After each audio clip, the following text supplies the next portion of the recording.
श्रीराम समर्थ श्रीराम। शुका सारिके पूर्ण वैराग्य जाचे, वशिष्ठा परिज्ञान योगेश्वराचे, कवी वाल्मिका सारिखा मान्य ऐसा। नमस्कार माझा सद्गुरु रामदासा। मला वाटते अंतरित्वा वसावे, तुझ्या दासबोधासी त्वा बोध व्हावे। अपत्यापरी पाववी प्रेम ग्रासा, महाराज या सद्गुरु रामदासा। जय जय रघुवीर समर्थ, सब संतन की जय। भारत माता की जय। श्रोता वक्ता श्रीराम समर्थ श्रीराम। उपस्थित सर्व साधक बंधू आणि भगिनींनो, आपण सर्व श्री समर्थांनी केलेला बोध दशक 4 आणि समाज 2 मधला पाहत आहोत। यामध्ये समर्थ आपणाला कीर्तन भक्ती याबद्दल सविस्तर सांगत आहे।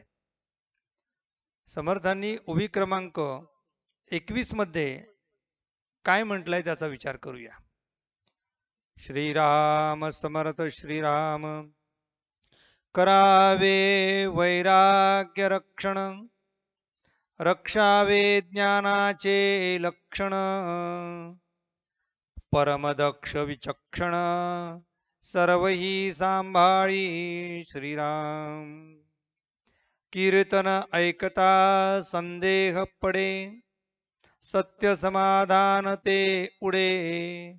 नीती न्याय साधन मोडे, ऐसे न बोलावे श्रीराम। श्रीराम समर्थ श्रीराम। कीर्तन भक्तीमध्ये समर्थ म्हणतात वैराग्य रक्षण करावे। वैराग्याचं रक्षण झालं पाहिजे। वैराग्याचं लक्षण जर आपण रक्षित केलं तर मनुष्य भगवंताची कास धरेल। रक्षावे ज्ञानाचे लक्षण, त्याचबरोबर ज्ञान म्हणजे काय हे सांगावं। समर्थ म्हणतात ज्ञान म्हणजे आत्मज्ञान, पहावे आपणासी आपण, या नाव ज्ञान। ही ज्ञानाची व्याख्या समर्थांनी केलेली आहे। एका समासामध्ये समर्थ हे ज्ञान नोहे, हे ज्ञान नोहे असं सांगतात आहे, पण शेवटी ज्ञानाचं लक्षण ते सांगतात आहे। ज्ञान म्हणजे आत्मज्ञान। म्हणजे कीर्तनामध्ये ज्ञान म्हणजे काय, आत्मज्ञान म्हणजे काय, वैराग्य म्हणजे काय, परमदक्ष विचक्षण म्हणजे काय हे आपल्याला कळलं पाहिजे। परमदक्ष याचा अर्थ अखंड सावधान। दक्ष या शब्दाचा अर्थ आहे सावधान। समर्थांचे आवडीचे जे शब्द होते त्यापैकी विवेक, वैराग्य आणि सावधानता आणि प्रयत्न हे शब्द समर्थांचे अत्यंत प्रिय शब्द आहेत। म्हणून समर्थांनी अत्यंत परमदक्ष असावं, अखंड सावधान असावे, दुश्चित कदापि नसावे असं समर्थ सांगतात। म्हणून विचक्षण तो परमदक्ष असला पाहिजे आणि तो विचक्षण असला पाहिजे, अशा प्रकारचं वर्णन समर्थ करतात आहे। समर्थ पुढे म्हणतात आहे की बाबा तुला हे सगळं सांगत असताना,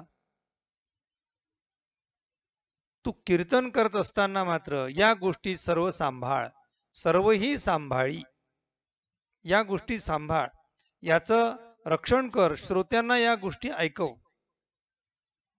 परमदक्ष म्हणजे अत्यंत दक्ष आणि विचक्षण म्हणजे शहाणा, अशा प्रकारे तू ऐक। समर्थ म्हणतात कीर्तन ऐकता संदेह पडे, आणि इतकंच नाही तर सत्य समाधान उडे, नीती न्याय साधन मोडे, ऐसे न बोलावे. बोलत असताना, कीर्ती करत असताना, भगवत कीर्तन करत असताना, भगवंताचं नाम घेत असताना कुठल्या गोष्टी कराव्या आणि कुठल्या गोष्टी करू नये, कुठल्या गोष्टी त्याज्य आहेत आणि कुठल्या गोष्टी अंगीकारल्या पाहिजे, याचा विचार समर्थ इथे करतात. म्हणून कीर्तनाचे अनेक प्रकार पडतात. एक स्वरूप कीर्तन, दुसरे कीर्तन जे गुण कीर्तन, तिसरं कीर्तन धर्म कीर्तन, चौथं कीर्तन लीला कीर्तन, पाचवं कीर्तन संत कीर्तन आणि सहावं कीर्तन म्हणजे नाम संकीर्तन. या सगळ्या प्रकारांचा विचार कीर्तनकार आमचे बंधू करत असतात. स्वरूप कीर्तन करणारे बंधू ते वेदांताचा विषय आपल्या कीर्तनामध्ये घेतात, तत्वज्ञानाचा विचार मांडतात, जीव आणि शिव यांचं ऐक्य कसं आहे ते सांगतात आणि तत्वविचारांचा विचार करतात. ते स्वरूप कीर्तन आहे. दुसरं कीर्तन गुण कीर्तन, ज्यामध्ये देवाचे गुण आणि सगुण चरित्र सांगितली जातात. आमचे नाथ महाराज म्हणतात, सगुण चरित्रे परम पवित्रे आदरे वर्णावी. कीर्तनामध्ये सगुणाचं ध्यान केलं गेलं पाहिजे.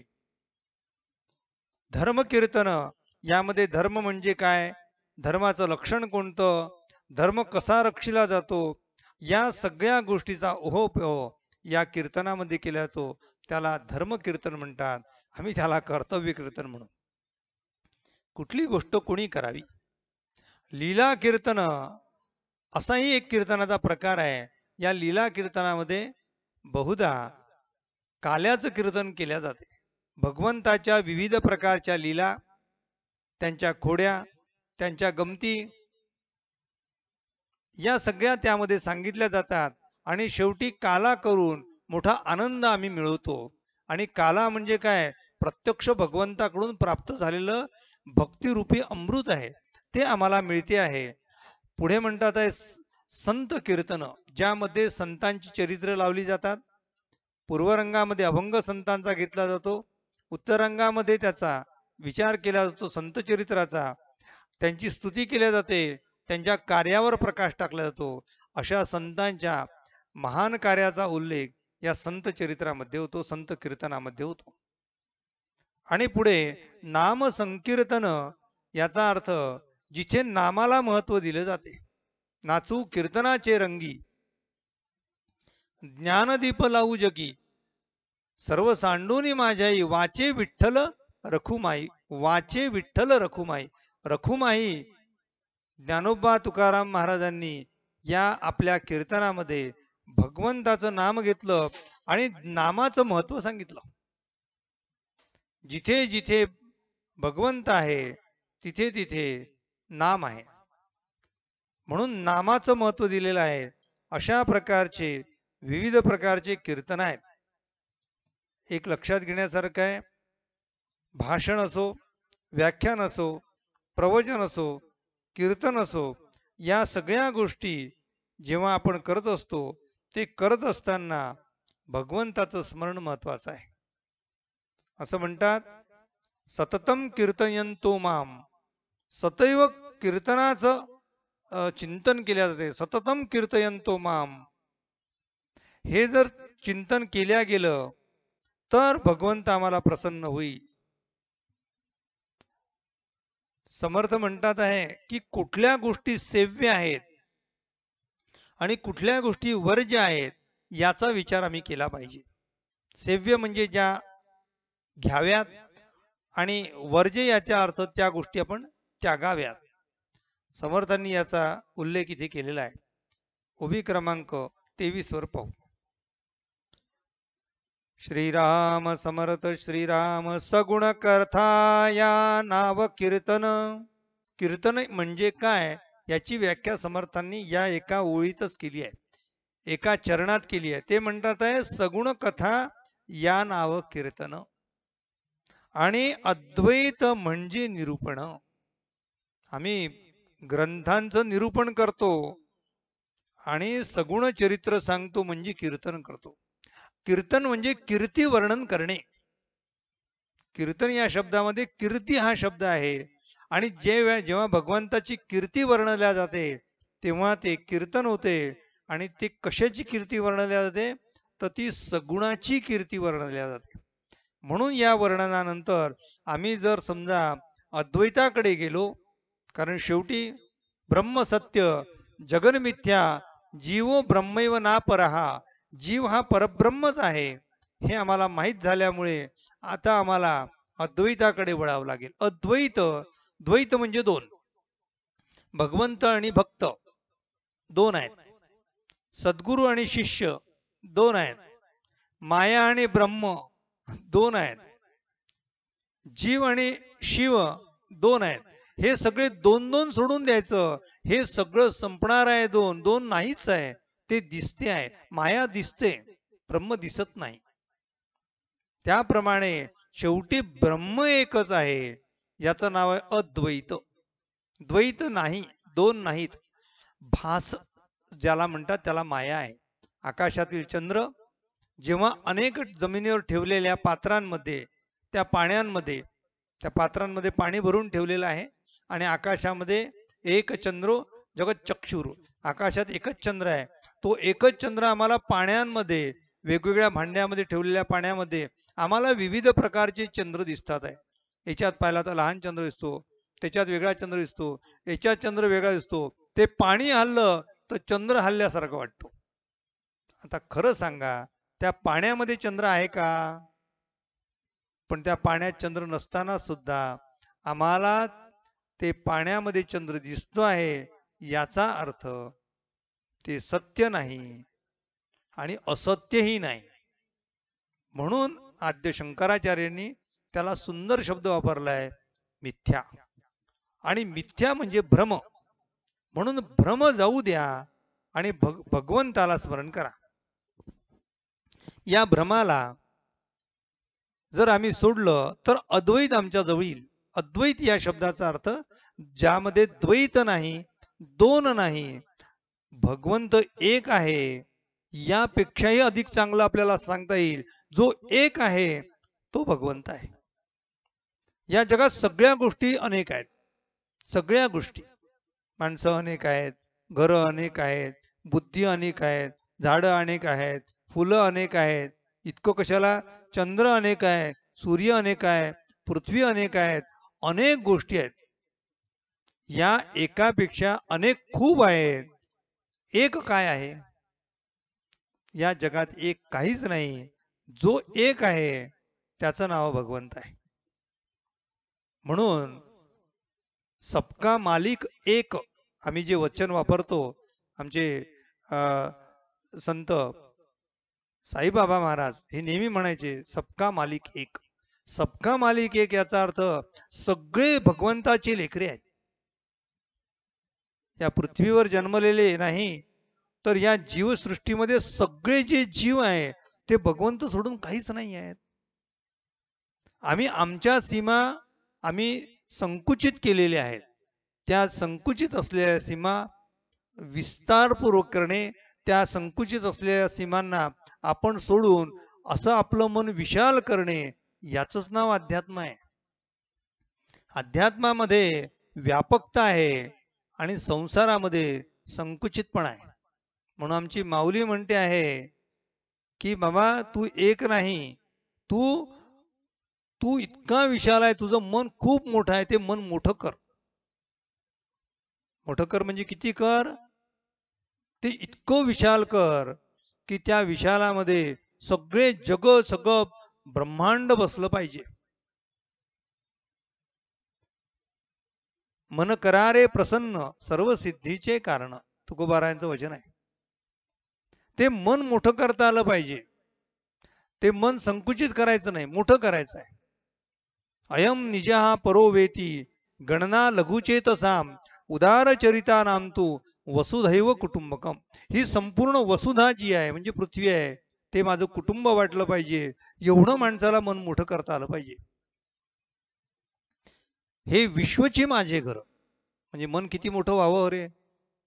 म्हणजे माझं घर चार भिंतीचं नाही, माझं गाव म्हणजे माझं घर नाही, माझा जिल्हा म्हणजे माझं घर नाही, माझा देश म्हणजे माझं घर नाही.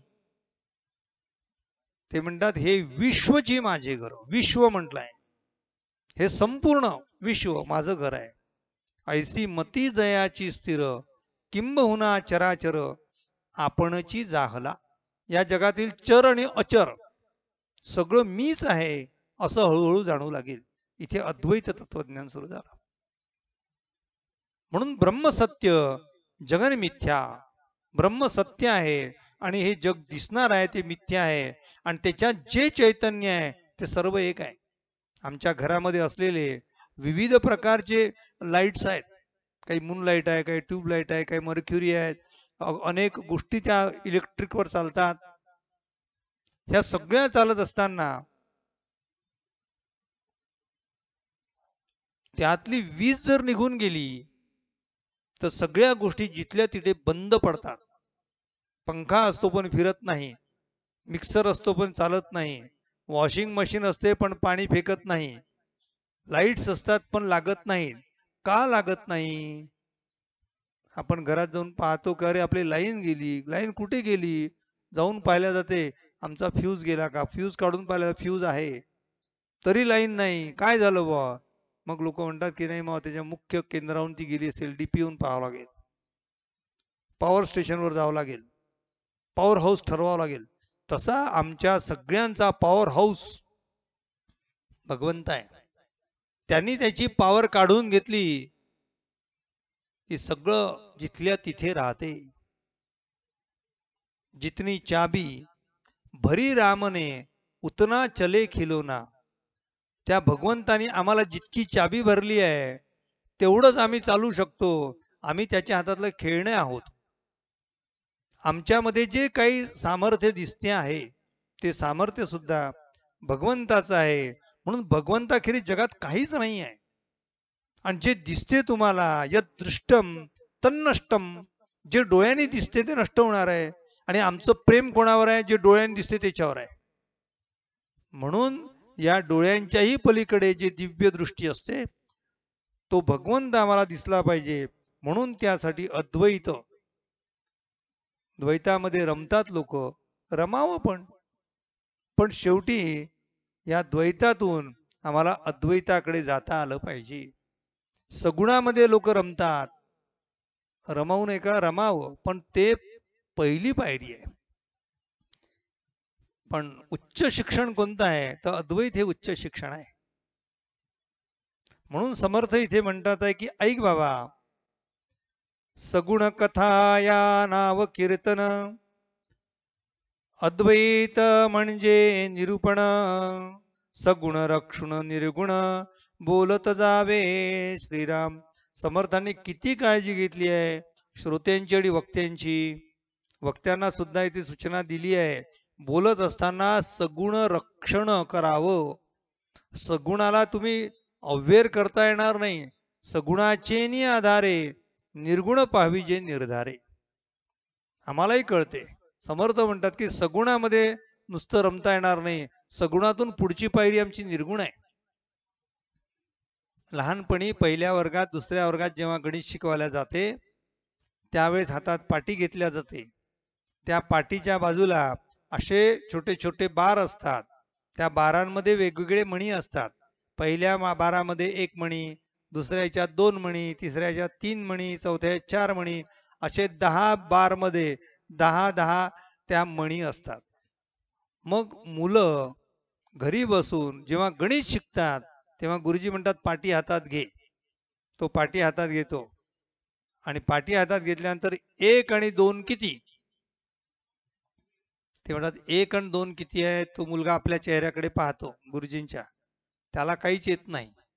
तो म्हणतो काळजी करू नको, 1 मणी माहिती आहे तुला? म्हणे हो. 1 मणी पहा, 1 मणी ओढ.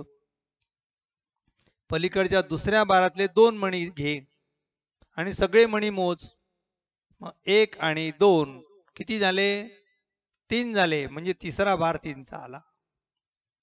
पहिला 1, नंतर 2, नंतर 3. मग मुलाला कळू लागते की 1 + 2 = 3. हे जसं गणित आहे त्या गणितासाठी त्यांनी पाटी हातात घेतली आहे. बालकाचे साठी पंते हाती धरली पाटी. हातात पाटी घेऊन शिकवावं लागते. तसं हे सगुण आहे, त्या सगुणाच्या माध्यमातून निर्गुणाकडे जावं लागते. म्हणून समर्थ म्हणतात सगुण रक्षुण ते फेकून देता येणार नाही, त्याला अव्यय करता येणार नाही, त्याला कमी लेखता येणार नाही. कारण त्याची गरज आहे. आम्हाला वरच्या मजल्यावर चढायचं तर शिडीची गरज आहे की नाही? आहेच.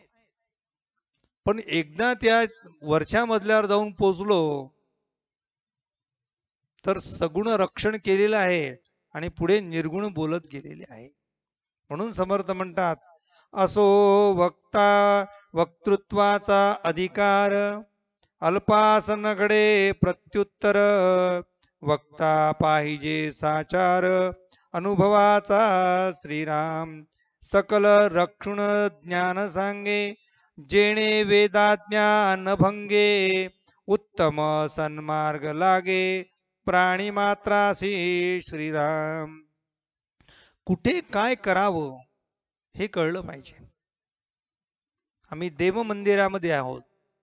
कार्यक्रमाचा उद्देश, आयोजकांची इच्छा, कीर्तनासाठी निवडलेला आख्यान, पूर्वरंगासाठी घेतलेला अभंग, श्रोत्यांची मानसिक स्थिती, श्रोत्यांच्या वयाचा विचार, या सगळ्याचा करून कीर्तनकार आमचे बंधू अभंगाची आणि आख्यानाची निवड करतात.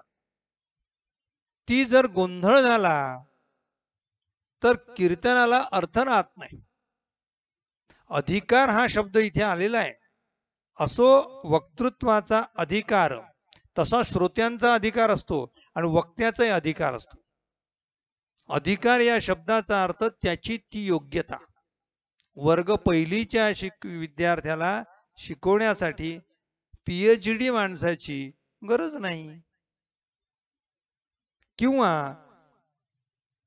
जर PhDचा जर वक्ता असेल तर त्याला त्या पहिल्या वर्गाच्या मुलाच्या जागेवर जाऊन तिथे खाली उतरून त्याचा अधिकार पाहून त्याला उपदेश करावा लागतो. अधिकार तैसा करू उपदेश या शब्दाचा अर्थ तो लहान नाही आहे, त्याचा तो अधिकार आहे. म्हणून त्या जागेवर जाऊन त्याला समजून सांगणे. आणि कीर्तन करणे हे खरंच इतकं कठीण काम आहे. म्हणजे कुठलंही काम सोपं आहे पण कीर्तन कठीण आहे. कारण कीर्तनामध्ये एका वेळेस वय वर्ष 5 ते वय वर्ष 90 95 या वयाचे लोक तिथे बसलेले असतात. म्हणजे 5 ते 95 पर्यंत एवढा वयोगट एका वेळेस कीर्तनात बसला असतो. त्याच्यात तरुण असतात, बालक असतात, किशोर असतात, वृद्ध असतात, गृहस्थ असतात, संन्यस्त असतात, ब्रह्मचारी असतात. सगळ्या प्रकारच्या वर्णाचे, सगळ्या प्रकारच्या अधिकाराचे श्रोते तिथे आहेत. मग हे सगळं असताना मग त्यांचा वय पाहावं लागते. त्यांच्या मनामध्ये कुठल्या गोष्टीची इच्छा आहे, श्रोत्यांची इच्छाही पाहावी लागते की यांना भक्ती मार्गाला न्यायचं आहे की ज्ञान मार्गाला न्यायचं आहे.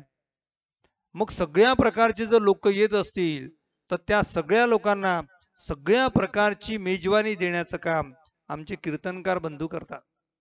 ज्याला संगीत ऐकावं असं वाटते, जे संगीतामध्ये रमवून भगवंताकडे जाऊ शकतात, त्या माणसाने संगीत ऐकावं आणि आपण भगवंताची भक्ती करावी. म्हणजे भजनाने सुद्धा भगवंत प्राप्त होऊ शकतो याचा अर्थ संगीत. ज्ञानाने सुद्धा भगवंत प्राप्त होऊ शकतो म्हणून अद्वैत तत्वज्ञान. कथेने सुद्धा भगवंत प्राप्त होऊ शकतो, कथानुरागा. कथेवर अनुराग करणे, अनुराग म्हणजे प्रेम.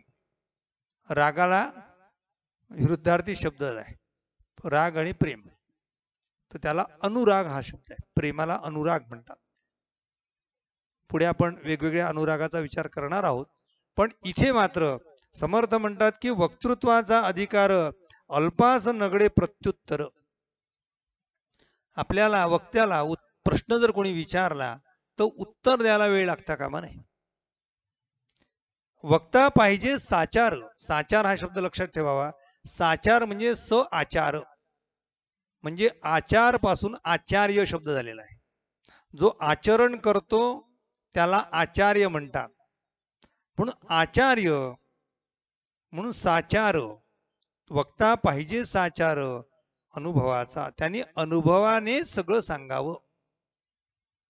समर्थ पुढे म्हणतात आहे, सकळ रक्षून ज्ञान सांगे जेणे वेदा ज्ञान भंगे. सकळ रक्षून सांगणे, कोणाचा अव्यय करायचा नाही.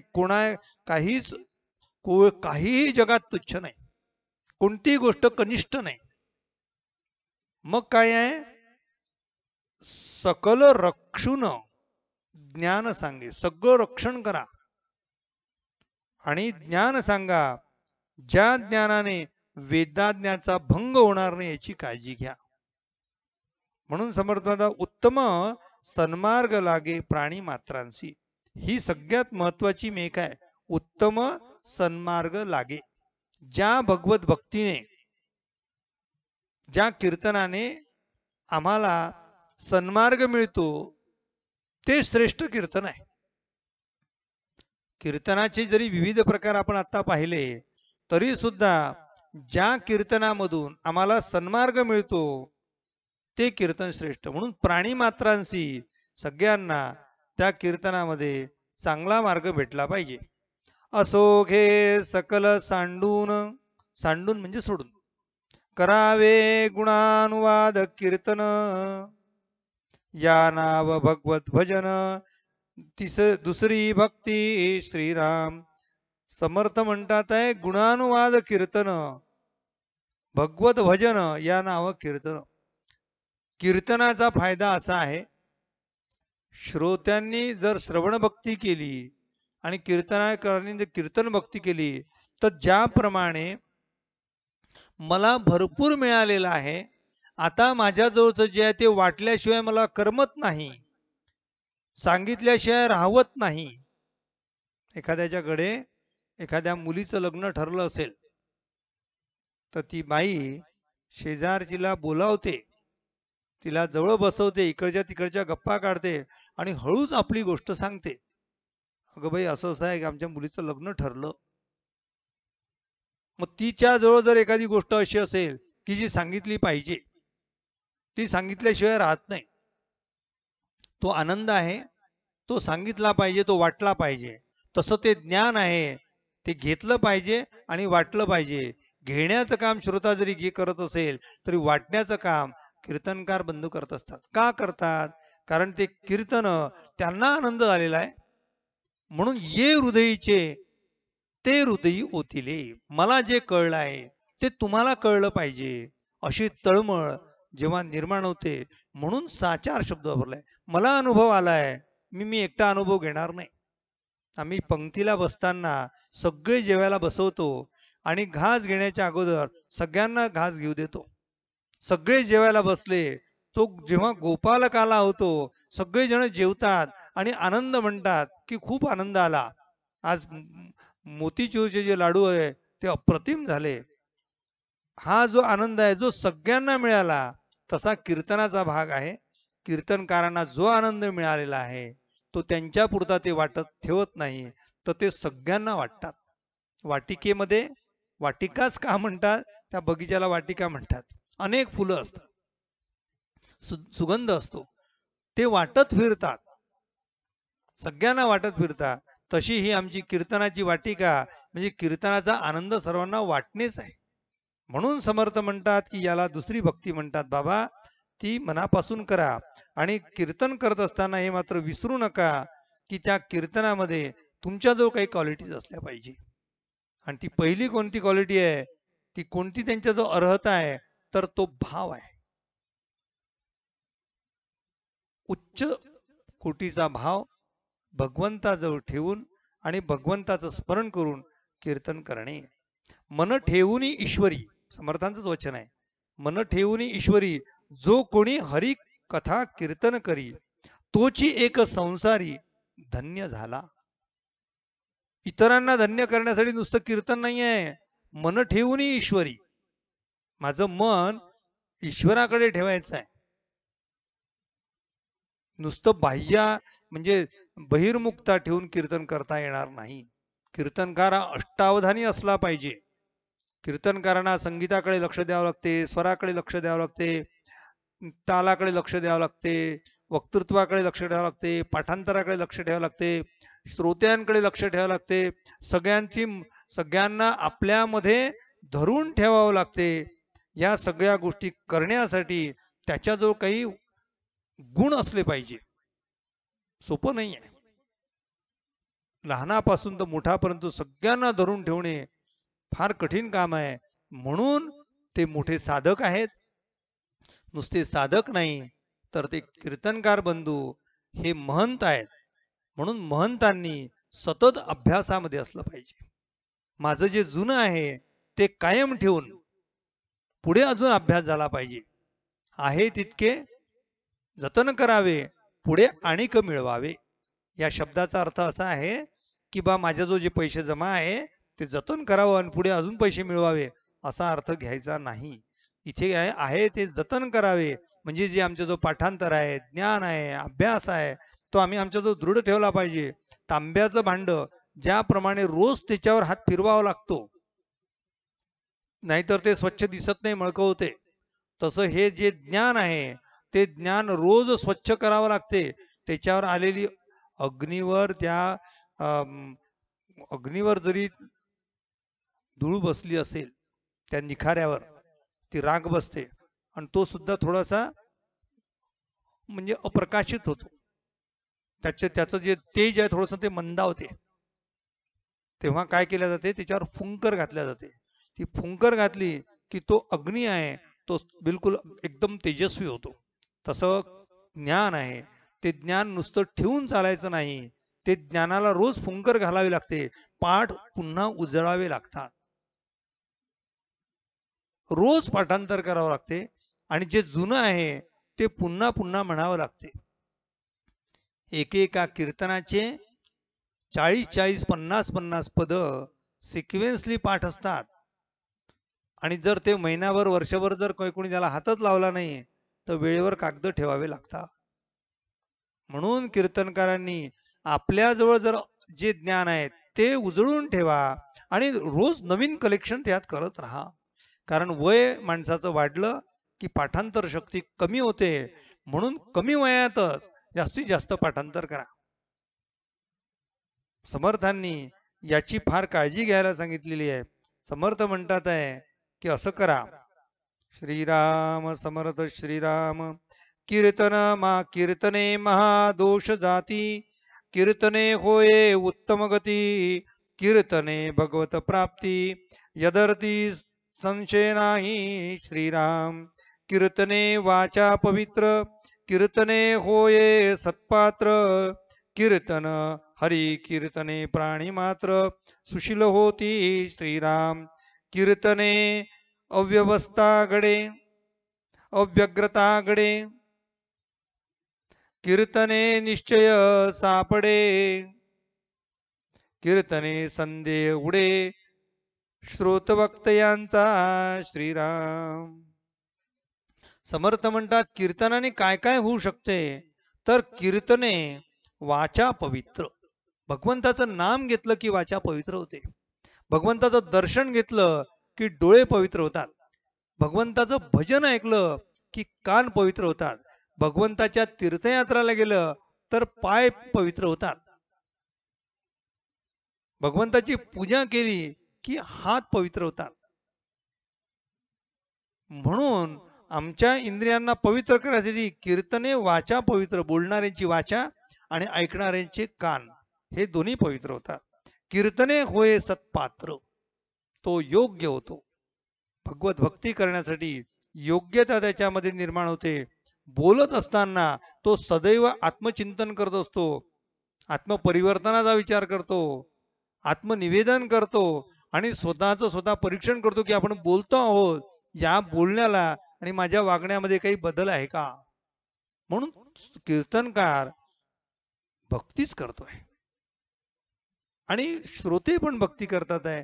त्यामुळे कीर्तनकार काही वेगळं करत नाही, श्रोतेही काही वेगळं करत नाही. दोघंही एकाच मार्गी आहे. फक्त दोघांची तोंड एकमेकाकडे आहे. दोघांच्या मध्ये भगवंत आहे. श्रोत्यांचं मुख हे वक्त्यांकडे असते आणि वक्त्याचं मुख श्रोत्यांकडे असते. पण ते दोघंही भगवंताला पाहत असतात.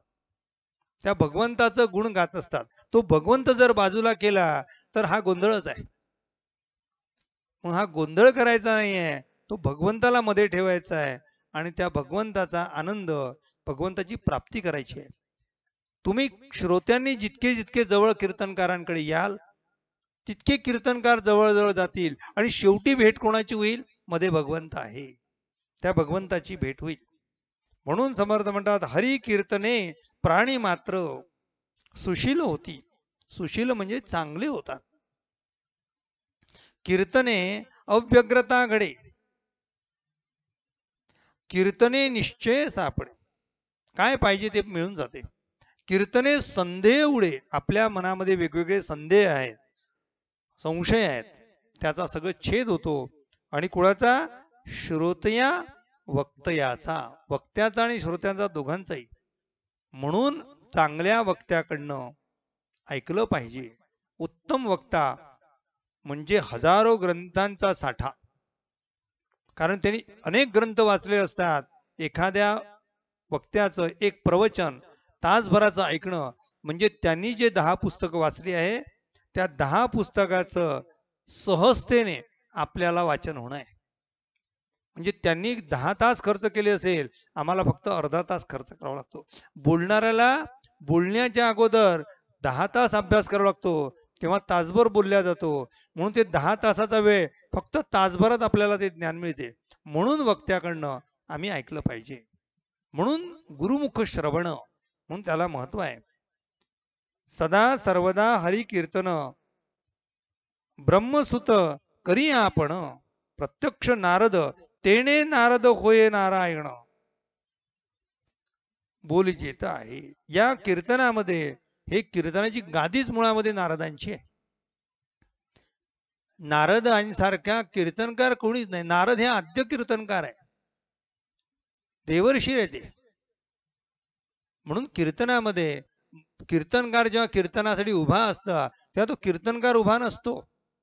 त्या कीर्तनकारांच्या मध्ये प्रत्यक्ष नारद मुनी उभे आहेत आणि ते लोकांना सांगतात आहे. म्हणून येणारे लोक नमस्कार जे करतात ते कीर्तनकारांना नाही, त्या नारदाच्या गादीला नमस्कार आहे. म्हणून प्रत्येकाने कीर्तन ऐकल्यानंतर, कीर्तनकार वयाने लहान आहे, माझा भाऊ आहे, लहान बहीण आहे, आपल्या घरातले आहे, परिचयाचे आहे, काही नाही, कीर्तनाला तुम्ही नमस्कार करतात, तुम्ही कीर्तनाच्या गादीला नमस्कार करताय, त्या व्यक्तीला नमस्कार नाही. म्हणून कीर्तनामध्ये ही सुद्धा भक्ती आहे, पादसेवन भक्ती. आम्हाला तिथे करता आली पाहिजे. नामस्मरण भक्ती सुद्धा कीर्तनात होते, कारण नामसंकीर्तन करता. श्रवण भक्ती सुद्धा होते, कारण ऐकता. कीर्तनकार बोलतो आहे म्हणून ती कीर्तन भक्ती होते. नमस्कार करताय, पादसेवन भक्ती होते. सगळ्या भक्तींचा संगम कीर्तनामध्ये वेगवेगळ्या जागेवर आहे.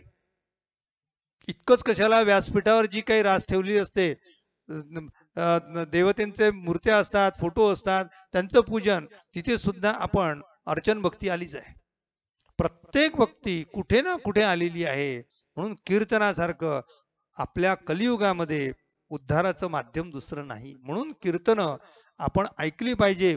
आणि मी आग्रह करील वयोवृद्धांना की ज्यांच्याकडे नातू आहेत, नाती आहेत, मुलं आहेत, त्या मुलांना आवर्जून कीर्तनाला घेऊन गेलं पाहिजे, समोर बसवलं पाहिजे. आमचे परमपूज्य वरदानंद भारती महाराज म्हणतात, मुलगा जर कीर्तनात जाऊन झोपला तरी चालेल, तो घरी राहून काही काड्या करत बसण्यापेक्षा, टीव्ही पाहण्यापेक्षा, मोबाईलमध्ये काड्या करण्यापेक्षा त्याला कीर्तनाला घेऊन जा, त्याला गोडी लावा. ती गोडी बालपणी जर लावली तर तो तरुणपणी सुद्धा या अध्यात्मामध्ये रमेल. ज्या लोकांना असं वाटते की आपले मुलं अध्यात्माकडे दुर्लक्ष करतात आहे, कुठेतरी बालपणी त्यांच्यावर आग्रहाने नेलं गेलं नाहीये. म्हणून समर्थ म्हणतात आहे की कीर्तनासारखा आनंद नाही. ते ज्ञानही मिळेल, भगवत प्राप्ती पण होईल. म्हणून कीर्तनाचा अगाध महिमा, कीर्तनाचा अगाध महिमा आहे. कीर्तने संतोषे परमात्मा. म्हणून आमच्या कीर्तनकार बंधूंसाठी जे आम्ही एक जे व्हॉट्सअप ग्रुप तयार केलेला आहे, हां, जे माझ्याकडे इथे कीर्तनासाठी अभ्यासासाठी इथे येतात, त्यांच्यासाठी त्याचं नावच ठेवलं आहे, कीर्तने संतोषे परमात्मा. कीर्तनामध्ये कोणी संतोष पावावं, परमात्म्याने आनंद वाटला. तुमचं कीर्तन श्रोत्यांना आनंद देणारा लोक करण्याचा प्रयत्न करतात. भगवंत आनंदित होईल याचा प्रयत्न केला गेला पाहिजे. म्हणून समर्थ म्हणतात, कीर्तने संतोषे परमात्मा, सकल तीर्थे आणि जगदात्मा कीर्तनी वसे. आणि बसलेले श्रोते यांच्या अंतःकरणामध्ये सुद्धा कोण आहे? तो भगवंत आहे. त्या भगवंताला ऐकवा, भगवंताला जे हवं ते ऐकवा. या विषयासक्त असलेल्या जीवाला जे आवडते त्या ऐकवण्याच्या भानगडीत पडू नका. कारण त्याचा उद्धार नाही. त्याच्यासाठी सगळे चॅनल ओपन आहे. त्यांच्याकडे जर घरी गेले तर ते रोजच ऐकतात. गाणे काही कमी आहेत का? तुम्ही कुठले बटन दाबा, कुठले काही करा, तुम्हाला गाणे एकापेक्षा उत्तम गायकांचे गाणे मिळतात ऐकायला. पण कीर्तनातलं गाणं भगवत भक्तीसाठी आहे. ताल ऐकण्यासाठी काय, तबला वादक अनेक ठिकाणी आहे, पण कीर्तनातला तबला, मृदंग, टाळ यांनी सात्विक गुण प्रकट होतील. म्हणून सात्विकता वाढेल. विषयासक्त असलेले लोक, जीव, ते आपल्या कानाच्या माध्यमातून जीवनभर विषयाचं सेवन करतात आहे. कीर्तनामध्ये भगवत भक्तीचं सेवन करण्यासाठी ते आलेले असतात. म्हणून त्यांना तेच द्यावं जे त्या नारदाच्या गादीवर उभं राहून भगवान देवर्षी नारद जे देतील ते. म्हणून समर्थ म्हणतात, इति श्री दासबोधे गुरु शिष्य संवादे कीर्तन भजन निरूपण नाम समास द्वितीय श्रीराम. कीर्तन भजन निरूपण. यानंतर झाले साधनाचे फळ वाचावे आणि पुढच्या समासाची एक ओवी वाचावी. मी वाचतो, उद्या प्रवचनामध्ये त्याचा विचार करू. श्रीराम समर्थ श्रीराम. मागा निरोपिले कीर्तन, जे सकळास करी पावन. आता ऐका विष्णू स्मरण, तिसरी भक्ती. श्रीराम श्रीराम समर्थ श्रीराम. उपासनेला दृढ चालवावे, भूदेव संतासी सदा नमावे. सत्कर्म योगे भय घालवावे, सर्वामुखी मंगल बोलवावे. जय जय रघुवीर समर्थ. सब संतन की जय. भारत माता की जय. श्रोता वक्ता श्रीराम समर्थ श्रीराम. जय जय रघुवीर.